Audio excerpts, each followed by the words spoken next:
تلاوت کلام الہی کے لیے حافظ قرآن بچہ حافظ محمد بلال افتخار بن افتخار حسین تشریف لائیں اور تلاوت کلام پاک فرمائیں۔ حافظ محمد بلال افتخار بن افتخار حسین تشریف لائیں اور تلاوت کلام پاک فرمائیں۔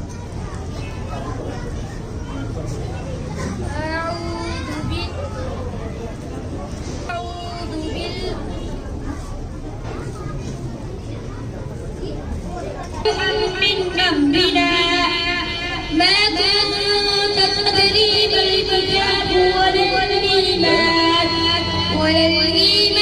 ولكن جعلناه نورا نهدي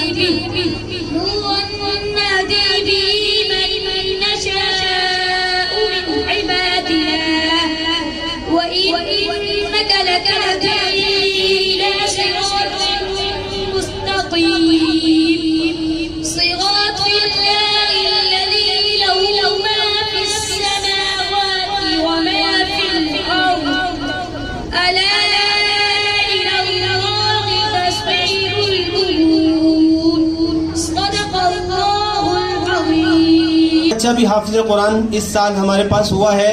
اللہ تعالیٰ اس بچے کے علم و عمل میں برکت نصیب فرمائے، اس بچے کو منظر کو یاد کرنے کی اور پھر یاد رکھنے کی توفیق نصیب فرمائے۔ اللہ تعالیٰ اس بچے کے حافظے کو قوی فرما دے۔ یہ اللہ تعالیٰ یہ بہت بڑی نعمت ہے، یہ بہت بڑی نعمت ہے۔ آپ یقین جانیں میں اس ڈپارٹمنٹ کا حصہ ہوں۔ اللہ تعالیٰ اولاد دیتا ہے، بڑی خوشی ہوتی ہے، بہت خوشی ہوتی ہے۔ اولاد خوبصورت ہو بہت خوشی ہوتی ہے، اور اولاد کسی قابل بن جائے بہت خوشی ہوتی ہے۔ یہاں قابلیت کے اندر کوئی فرق آ جائے تو خوبصورتی بھی اس کا بھی ستیہ ناش ہو جاتا ہے، اور اولاد کی طرف سے بھی ٹھنڈی ہوا آنا ختم ہو جاتی ہے۔ یہ ماں باپ کے لیے بڑا کڑا وقت ہوتا ہے، لہذا ماں باپ کو سٹل ہو کر اس معاملے کو جم جانا چاہیے۔ میں اس شعبے کا آدمی ہوں، میں نے اس شعبے میں میرے اللہ نے میرے سے وقت لیا ہے۔ میں آپ تمام آڈینس سے، اپنی بہنوں سے، اپنے بھائیوں سے گزارش کرتا ہوں، قرآن کریم کے معاملے میں اگر کہیں آپ کو کوئی کمزوری نظر آ رہی ہے وہ اپنے اللہ سے دور کروائیے۔ اساتذہ کریں گے، دور کرتے ہیں، ہمارے ساتھ میٹنگ کے لیے آئیے، ہفتے میں مہینے میں ایک آدھ میٹنگ رکھیے، ہم اساتذہ سے میٹنگ رکھیں گے، ہم ان کے جائزے ٹیسٹ وغیرہ لیں گے۔ لیکن اگر کوئی کمی پیشی آ جائے تو اس کے لیے ہمتاً گوش ہو کر سوچئے، اہلیہ سے مشورہ کیجئے۔ اہلیہ اگر آتی ہیں تو وہ اپنے میاں سے مشورہ کریں، بچے کو بیچ میں بٹھائیے اور اس لائن پہ لے کے آنے کی کوشش کر دیجئے۔ آپ کی مشاورت کا ایک ایک لفظ میرے اور آپ کے لیے ذریعہ نجات بن سکتا ہے۔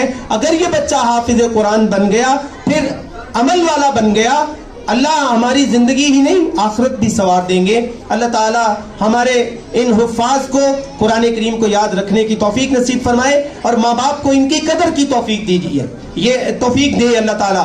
یہ یاد رکھیے، جس گھر میں ایک حافظ قرآن موجود ہوتا ہے اللہ تعالی 40 سال تک وہاں سے عذاب کو ہٹا لیتے ہیں۔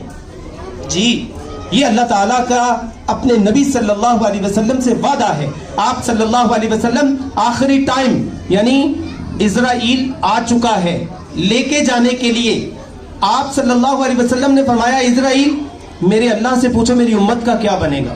آپ یقین جانیں یہ اتنا کربناک لمحہ ہے، ادھر سے موت کی تکلیف ہو رہی ہے، جان نکلنے کی تکلیف ہو رہی ہے، اور آپ صلی اللہ علیہ وسلم یہ فرما رہے اسرائیل ذرا ہاتھ ہولا رکھیں۔ اس اسرائیل نے عرض کیا یا رسول اللہ صلی اللہ علیہ وسلم میری کیا مجال ہے کہ میں آپ کے اوپر کسی قسم کی سختی کروں، موت کا ذائقہ یہ اتنا شدید ہے ہر کسی کو چکھنا پڑے گا۔ آپ صلی اللہ علیہ وسلم نے فرمایا اچھا اتنی تکلیف ہے، تم یہ کرو آج جتنی میری امت کو تکلیف تم نے موت کے وقت دینی ہے آج ساری کی ساری میرے اوپر ڈال دو۔ یہ تھے ہمارے نبی، اتنا امت کا درد رکھنے والے۔ ان کے قلب اطہر پر اللہ نے یہ قرآن لوح محفوظ سے نازل فرمایا، اور پھر آپ کے بچوں کے سینوں میں اقرا زینت الاطفال سکول سے کے توسل سے آپ کے بچوں کے سینے میں منتقل کروایا، اور اس کا اللہ نے